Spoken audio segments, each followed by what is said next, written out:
Hey, what's up everyone? Welcome back to Babble on Talmud. Today we're studying Daf Lamed Ches, Daf 38 of Masechta Yoma Gishmaka Daf. Yeah, the Daf begins with the story of Nikanor. We've heard all about the Shar Nikanor, the gates of Nikanor. Who's Nikanor? What are his gates? We get to a new Mishnah, which is going to be, if it's deja vu, we've learned this before in Masechta Sheqalim. The stories of Beis Garmu, Beis Avtinas, and others. And we're going to get to some interesting Gemaras at the end as well. So we got a great daf ahead of us. Let us begin. We are going to start all the way at the top of daf Lamed Ches. Nikanor Naisu Nisim V'Dal Sosav. That to Nikanor there were miracles that happened with his doors. Ma Nisim Naisu V'Dal Sosav. What are the miracles that happened with the doors of Nikanor? Amru, they said, when Nikanor came to bring gates for the Beis HaMikdash from Alexandria in Egypt, on the way back he was on a boat with his doors, and there was a big storm, and the storm was going to sink him. And because the sea was so angry, the proposed solution was to take one of the Nikanor's prized, cherished gates and throw it overboard to lighten up the load of the boat. But that did not solve the issue. The sea continued to be angry. So they were about to throw the second gate off, overboard as well. Amarhu v'karcha. Nikanor got up and he wrapped himself, he hugged the gates, he wrapped himself around the gates. Omar loem, and the remaining gate, Omar loem, he said to them, Hitiluni ima, throw me overboard with the gate.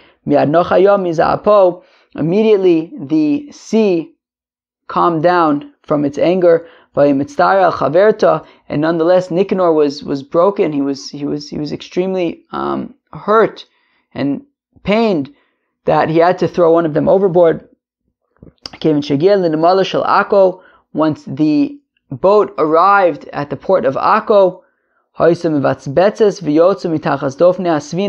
lo and behold, the gate was beneath the side of the boat.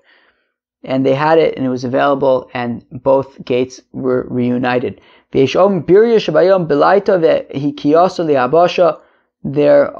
a different version, which is that not that it was just under the boat with them the entire time, but a creature of the sea swallowed up the gate and vomited it out when they onto the land when they arrived in Akko, and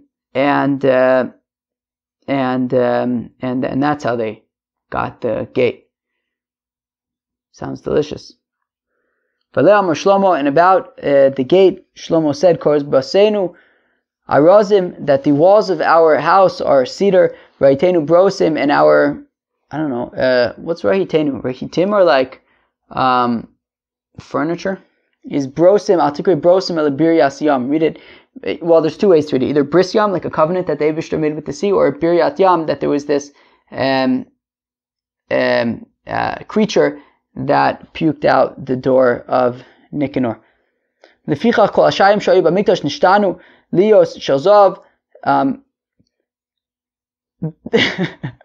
I just thought of something, but let's go weiter. Therefore, all of the gates in the Beis HaMikdash, when the Yidden got wealthier, they were able to afford to swap out all of the doors of the Beis HaMikdash with golden doors. So they did that. However, Chutz Mishari Nikanor, Mipnei Shenaisu Bo Nisim, the exception being the gate of Nikanor, that they left to be bronze, right? They left it as the bronze that it was because of the miracle that happened with it. They did not replace it for gold doors. Though those who say it's because its copper was very yellow, was very bright and shiny. Rabbi Eliezer ben Yaakov says, Rabbi Eliezer ben Yaakov nechoshes klonisa isa v'isa me'ira kishal zav. It was this very pure copper, and it would shine as if it was gold, even though it was copper. So they left the gates of Nikanor, and that is the story of the gates of Nikanor. Very geschmack, right?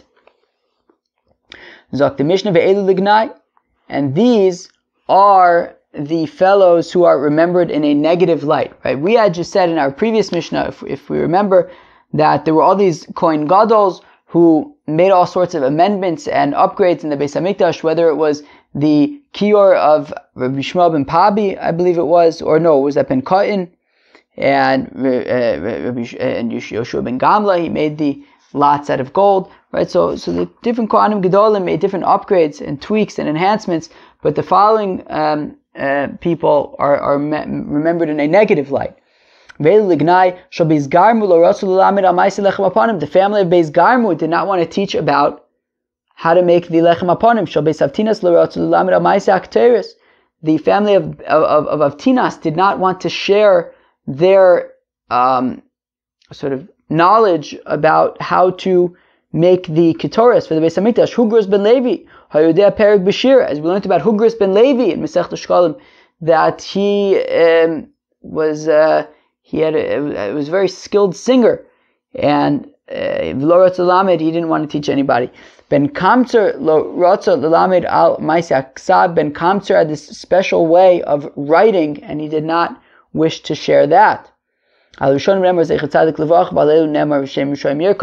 About the first, right, about the people mentioned in the previous Mishnah in a positive light. The pasuk says Zecher Tzadik Livracha, that we remember a tzaddik and we make in a blessed way, and about the fellows, the people mentioned in the second Mishnah that we have just read now in a negative light. It says that the name of the evil people will grow rust, or we're going to learn about it a shtickle on Lam Chesed Beis. Tana Rabbanan, the rabbis taught, Beis Garmu, you begin b'ma'aseh lechem panim. This is Pashit Ramamish. We've learned this before already in Masechta Sheqalim. Right? Tana Rabbanan, Beis Garmu, you became b'ma'aseh lechem panim. That the family of Beis Garmu, they were experts when it came to preparing the lechem panim, the bread that they would have in the Beis Hamikdash from Shabbos to Shabbos. They didn't want to teach anybody. So the rabbis went and they brought special, very skilled bakers from Alexandria, Mitzrayim. They were equally skilled at baking. However, they did not know how to take out the breads from their mold properly, right? Because the lechem apanim were made in a special way that they were like in the shape of a box. That the fellows from Alexandria, they would light the oven from the outside and bake the breads from the outside, because they didn't know how to be able to bake the bread from the inside of the oven and still be able to preserve the shape. But in Beis Garmu, they knew how to light the oven inside from the inside and bake the bread from the inside and still preserve its shape.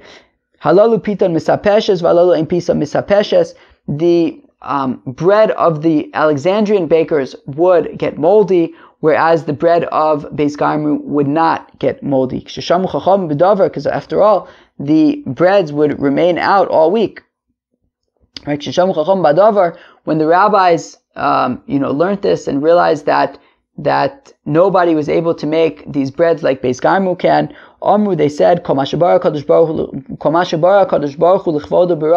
whatever God created, He created for His honor. And therefore, if He created Beis Garmu with the special skill of how to make the lechem upon Him, then that is their special skill, and we have to give space to that.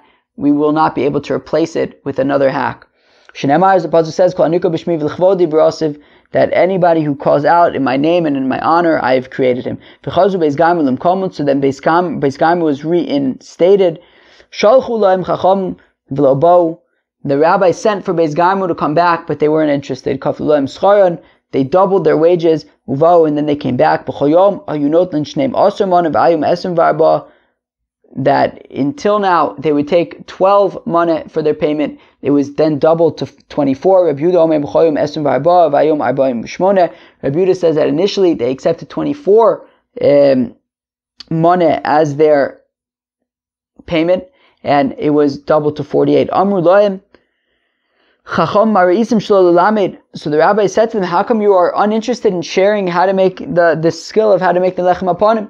Amru loim, they responded to the chacham, Yodin hayu shabes abba shabayze asa l'chariv, because our family knows that, or at least the earlier people in the family, the ancestors of the family who kind of set the rules for the later generations, they knew that the Beis Hamikdash was going to be destroyed. And they were concerned that, let's say, somebody who was improper, who was not fit, would learn the skill of the lechem aponim, and he would go and worship avodah zarah using this very fancy bread. So therefore, the decision was made in their family not to share the secret. And on the following matter, Beis Garmu is remembered in a positive light, that you would never find white bread in the hands of their children. Nobody should suspect that maybe they are taking bread from the lechem aponim, so therefore to avoid such suspicion, they would just never be found with white bread. To fulfill that which is said, that you shall be clean from God and from Israel, which is by the Shevets of Ruvain, Gad, V'chatzi Shevet Menashe. Tanur Abba, the Rabbi taught Beis Avtinas, you became from Isaac Torres, that the family of Avtinas, they were experts on how to prepare the incense. But they were uninterested in sharing their expertise. The rabbis sent for very skilled incensers, perfumers from Alexandria in Egypt, and they knew how to make incense on the same level of expertise that the family of Avtinas knew. However, but they did not know the detail of how to get the smoke to go up in a straight pillar. That the incense of Beis Avtinas would go straight up, the smoke would go directly up like a staff. Whereas the experts from Alexandria, while they made a very fragrant perfume, it would not go up in one straight staff. It would go in different directions. When the rabbis found out that it wasn't working out with these experts from Alexandria, they said that whatever God created, He created for His honor, and therefore if He created this special skill for Beis Avtinas, well, it was not going to be replaced by anybody else. Shenemar, as the pasuk says, that whatever God does is for His own benefit. Beis Avtinas was reinstated as the incense makers. The rabbis sent for the Beis Avtinas to come back, but they weren't interested. So they doubled their wages, and then they came back. Initially they would take 24 mana for their for making the Ketores. Now they took 24. Rabbi Yehuda says that initially they would accept 24 mana, and now they would accept 48. The rabbi said to Beis Avtinas, how come you don't share with other people how to prepare the Ketores? They said, that our fathers knew that the Beis Hamikdash is going to be destroyed. They said that lest somebody who is unfit should learn how to prepare the Ketores, and he'll use the Ketores for worshipping the Getchkes. And on the following matter, Beis Avtinas is remembered in a positive light, that there would never be a bride that would come from their house wearing perfume.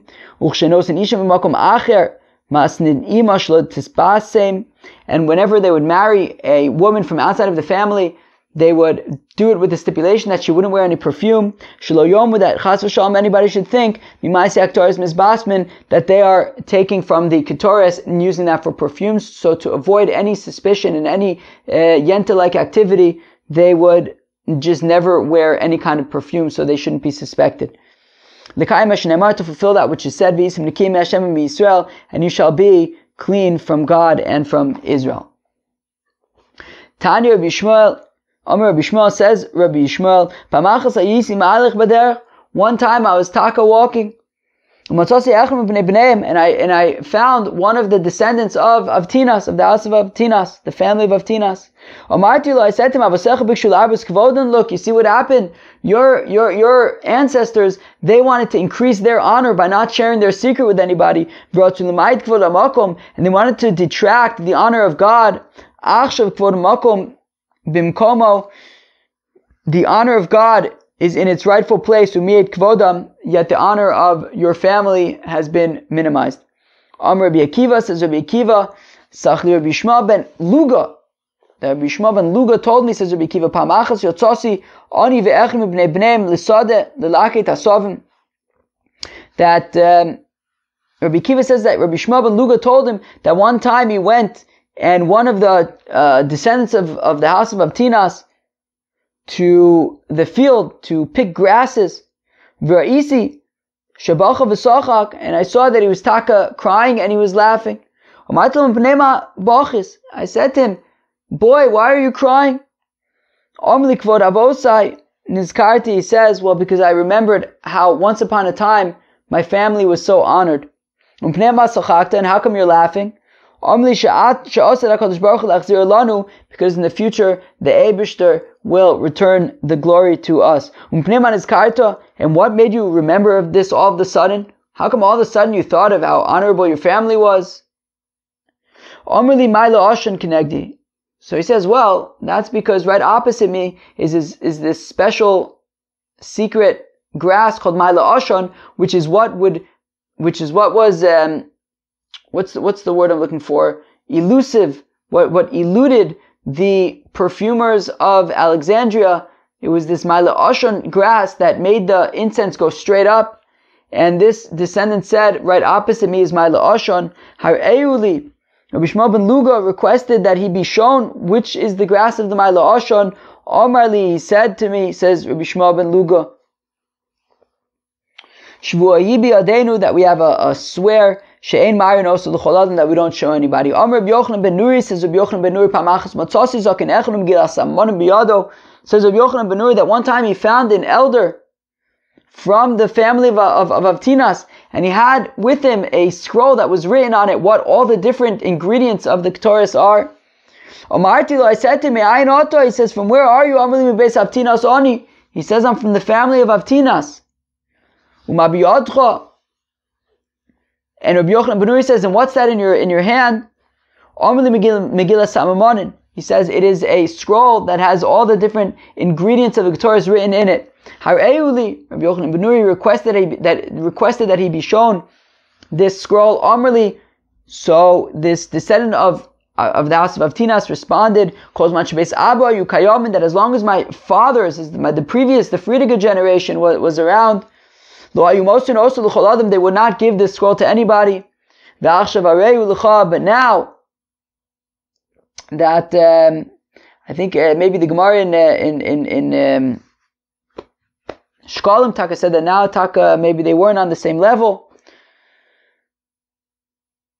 He says to Rabbi Yochanan ben Nuri, here, you can have this.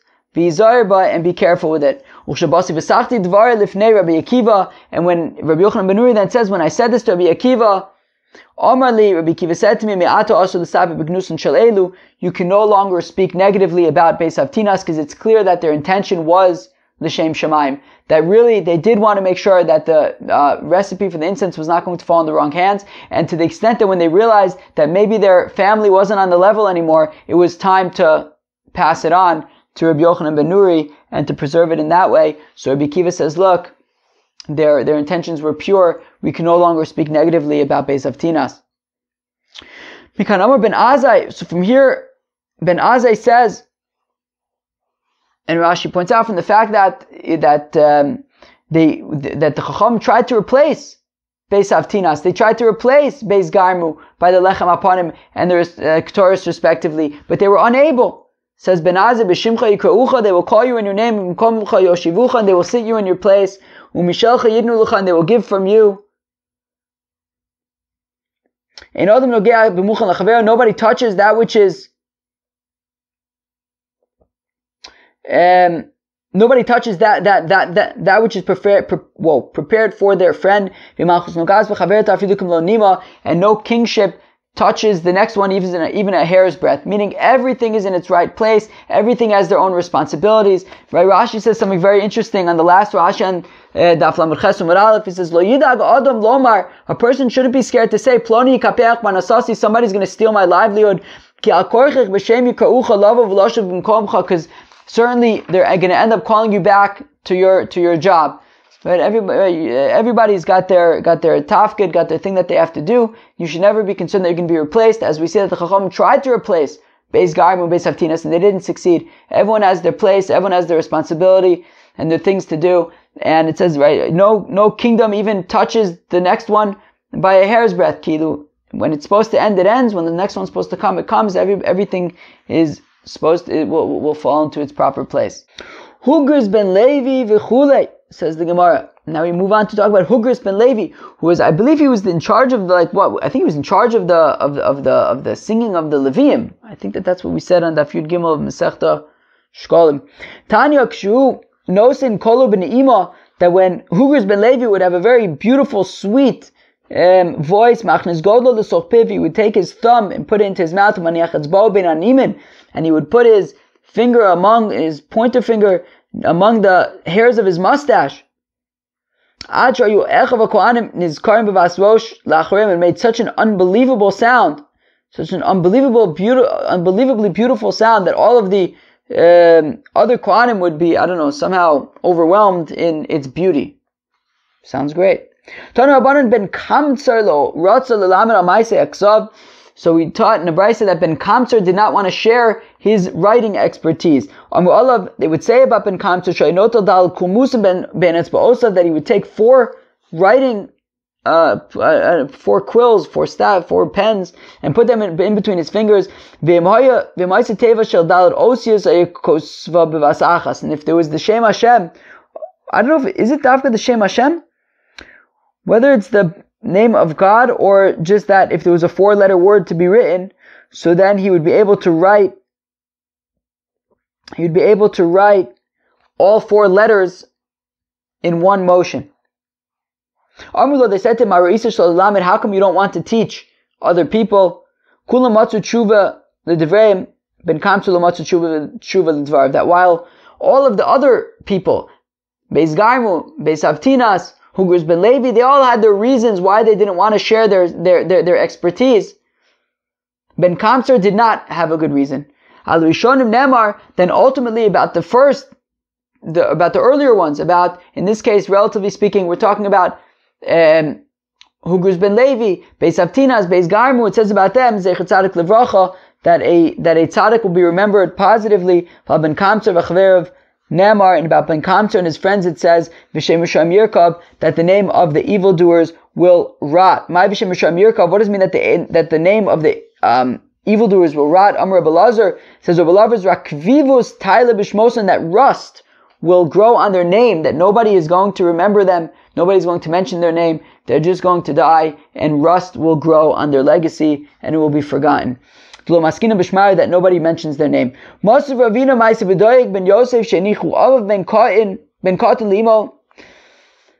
asked Akash, he says, 1 second, there's this story about Doeg ben Yosef. There was a fellow named Doeg ben Yosef. Now, Doeg Adomi was the fellow that killed all of the Kohanim and Novir Kohanim. So the kasha is, how could it be that there was a fellow named Doeg if Doeg was such a nudnik? Because we just said that the Rishayim, rust grows on their name. Nobody mentions them. They're forgotten about. But here we see a fellow later on named Doeg. Shenicho Aviv ben Katan li'imo, that his father left him as a young child to his mother. And every single day, this fellow Doeg, his mother would measure him in tefachs, v'nosenes mishkalu shel zav lebeis hamikdash, and she would donate his weight in gold to the Beis Hamikdash. And listen to this, uchshagavar oyev, and when the matzav in Yerushalayim became very, very, very shver, that there was mamish no food to eat, tovachtu v'achalto, so his mother slaughtered him and ate him for food. V'aleh kohen Yirmiyah, and regarding this woman, this tragic story, Yirmiyah wrote his kina, Im tochana nashim piriam, if women will eat their fruit, the fruit of their labor, right, their children, ole tipuchim, those tipuchim from like tefach, i.e. in this case, where she measured her son each day, how many tefachim he was, and gave his weight in gold, Mishivu HaKodesh, to which the Ruach HaKodesh then responded, V'omeres, and said him, Yehorig b'mikdash, Hashem kohen v'navi, that, well, if a Kohen and a Navi will be killed in the Beis HaMikdash. That was sort of the dichotomy of what was going on in Yerushalayim, that people were killing their children because they didn't have any food, and at the same time the Beis HaMikdash was being disrespected. So the question is, how could there have been a fellow in a later generation named Doeg if Doeg was supposed to be forgotten about? So the Gemara answers, well, Chazim Aisalik Bey. Look what ended up happening to him. He was killed in under extremely unfortunate circumstances. Omer Belazar tzaddik mi'atzmo v'rasha mechavero, says Rabbi Belazar that the virtues of a tzaddik will be remembered and credited to him, whereas a rasha will be remembered in a negative way along with all of his contemporaries, colleagues. Tzaddik mi'atzmo d'chziv zecher tzaddik levracha. How do we know that a tzaddik is remembered for his unique contributions in a positive way, as opposed to Zecher Tzaddik Livracha, that a tzaddik singular is remembered as a blessing? Rasha mechavero. How do we know that a rasha is remembered along in a negative way along with all his other rasha friends? Tichsiv v'shem rishayim yirkav, that the name of the evil people in plural will rot. Omle Ravina la'umer abanon. Ravina said to a certain one of the students, one of the Talmidei Chacham, the Masader Agadata Kame, who was teaching Agadata in front of him. So he says to this rabbi, from where is this concept that the rabbi said that a tzaddik should be remembered as a blessing? To which this rabbi said, well, it's a pasuk I believe in Mishlei. Where's the pasuk? In Mishlei. So the rabbi said, what do you mean, from where is it? It's a pasuk in Mishlei. So he clarifies, midorais minolan. How do we know, where do we see it in the Torah, the concept of Zecher Tzadik Levracha? So the answer is, Dichsiv, as the pasuk says, V'Hashem Amar, that God said, Hamachasa'ani me'Avram, should I hide, right? This was in the context of Sdom. He says, how can I hide from Avram? Asher ani osa, that which I am going to do in Sdom. He says, I have to tell Avram what's about to happen. Uchsiv, and then once it mentions Avram, it says right afterwards, V'Avram ayoyiyeh l'gadol v'atzum. Right afterwards it says, and Avram is going to be a great and powerful nation. So once already the tzaddik Avram was mentioned, so then we immediately turn into blessing. And then Ravina says, where do we have this concept that the rabbi said that the name of the evildoers will rot? So this rabbi responds to Ravina and he says, De'oksiv v'shem Rishayim Yirkav. Well, that's in the same pasuk in Mishlei. It says v'shem Rishayim Yirkav. So Ravina clarifies midoraisa minolan. Where do we have it in the Torah? So this rabbi responds, Dichsiv, as the pasuk says, ve'ehal ad Sdom, that it says that Lot made his tents until Sdom, and then it says right after that, Uchsiv v'anshe Sdom roim v'chatoim la'Hashem me'od, that the residents of Sdom were very evil and sinnery towards God. So once we mentioned Sdom, we immediately had to mention how terrible they were.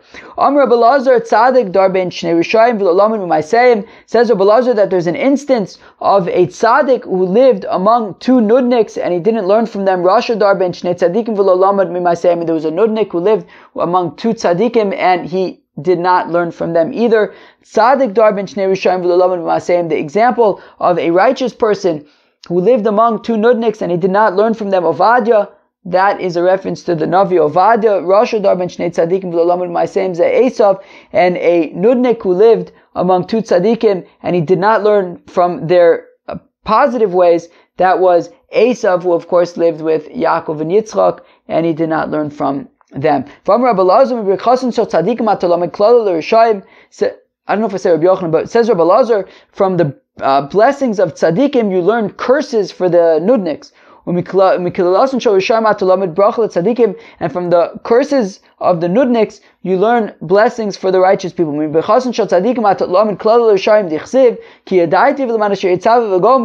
says that God says that I know that He will teach His children to go in the way of the Torah, and it says so that God will bring on Avram that which He says He will bring to him. And it says afterwards, Vayomer Hashem, that God says Zaikastum v'amora kiraba, that the cries coming from stone is very great, and that He's going to have to do something about them. So we blessed Avram, and immediately we see the negative situation of Sodom. And from the curses of the evildoers, you learn blessings for the righteous. As the pasuk says, that the people of Sodom were very, very evil towards God. And then it says that God says to Avram, after Lot left him, I believe that's where it says Sonei necho re'ei Yom, right? Yoma v'kedma v'tzavona v'negba, etc. Rabbi Lazar, and says Rabbi Lazar, afilu b'shvil tzadik echad olam nivra, that even if it's just for one righteous person, the world was created. Shenemar, as the pasuk says, v'yar elokim es ha'or ki tov, that in the context of creation it says that God saw that the light was good, ve'in tov el tzadik, and tov is a reference to a tzadik. Shenemar, as the pasuk says, imu tzadik ki tov, say that a tzadik is good. Wow. Gishmak. Ve'am Rabbi Lazar, and says Rabbi Lazar, kol mishakeach davar mitamudo, that if somebody forgets something that he learned, gorim galus levanov, oy va'avoy, so he causes exile for his descendants. Shenemar, as the pasuk says, vatishkach Torah elokecha, that you've forgotten the Torah of your God. Eshkach banecha gam ani, well then I will also forget your children. Oy oy oy. Ababahu Amar, says Ababahu moridin also migdulaso, that if somebody forgets what he learns, so then we lower him from his greatness. Shenemar, as the puzzle says, ki ato adas ma'asta, that you have made so that you've made knowledge, you've ma'asta, become disgusted from knowledge. Vem ascha mikayin li, and I will, make you disgusting or remove you from serving me. Amr b'chia bar Abba, Amr b'Yochanan, ein tzadik niftar min ha'olam ad shenivra tzadik kumoso. This is unbelievable stuff. A person, a tzaddik, will not pass away from the world until another tzaddik, equally as amazing as him, is born. Shenemar, as the Apostle says, V'zarach Hashem v'shuvah Hashemesh, that the sun will shine and the sun will set. That toch kedei, right? They both happen at the same time. At Shalom, Kavso Shimsho Shel Eli, Zarcho Shimsho Shel Shmuel. That already before Eli's light went out, Shmuel was already on the rise. Shmuel Aramati. V'amar B'chia bar Abba Rabbi Yochanan Ra Kadosh Baruch Hu shetzadikim mu'atin, that God said that there weren't so many tzadikim. Amad v'shisalon b'chodor v'dor. So He went and He scattered them and He spreaded them and He planted them in each and every generation. Shenemar, as the pasuk says, that to God is all the land, and He places them, the tzaddikim, among all of the land and among all the generations. That even if it's only for one tzaddik, the world continues to exist. As the pasuk says, that a tzaddik is the base, is the foundation of the world. Rabchia bar Abadide Amar Mehacha Ragle Chasidav Yishmor, that he will guard the legs of his righteous of his Chasidav Tuva Mashma. We say 1 second. Chasidav is plural. Amar Rav Nachman Yitzchak Chasido Ksiv. It's written in the singular. So we see that the world stays existing in Miskayim even for one tzaddik. If a fellow lived already most of his years and he has not sinned, well, then he's not going to sin. Shenemar, as the pasuk says, that he will guard the legs of his chasidim. They say in the Besmedrash of Reb Shila came if a certain sin comes to a fellow once, twice, and he doesn't sin, well, then he's not going to chote. He's not going to sin. Shenemar, as the pasuk says, that God guards the legs of the chasidim. Amr Rish Lakish says, Rish Lakish ma'adichsiv. What's the pasuk that says him that if he wants to be a nudnik, so he'll be a nudnik. But if you want, la'anovim, for people who are humble, yitain chen, God will give chen. What's chen? I don't know. What's chen? I don't know. What's chen? I forget. Favor. I feel like favor. I don't know. What do you guys think? Weiter. By the time Messiah also. This is like famous thing after famous thing. By the time if a fellow wants to become impure, okay, we're not going to stop him, but we're not going to help him either. By the time Messiah also, a fellow wants to become pure, so we're going to help him. We saw in the Besmedrash of Rabbi Yishmael that it's like a parable for a fellow who was selling petrol, oil, tar, and like perfume. If a fellow wants to buy some of this tar, so we say, all right, go measure your own tar, and put it on the scale and get out of here. But if he wants to measure this very fragrant oil, Omerlo, so then the store owner says, wait for me, I would like to measure it out with you, so that we can both benefit from the fragrance. That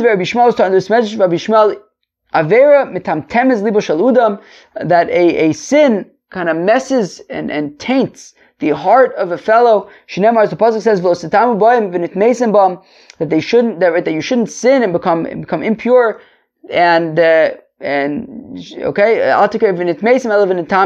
Don't say you'll become impure, rather that you'll become tainted, right? So don't sin and become tainted. Tanu Rabbanan, the rabbis taught, titamu boem v'nitmesim bam. Adam mitame asma mitamen also harbe. If a fellow makes himself a little bit tame, so then we make him a lot tame. If he makes himself impure below, so then we make him impure above. If he makes himself tamei in this world, so we make him tamei in the next world. However, on the other hand, if you make yourself kadosh, then you're going to be. If you make yourself holy, then you're going to be holy. Fellow wants to make himself a little bit holy, we'll make him a lot holy. If a person makes himself holy down below, we'll make him holy above.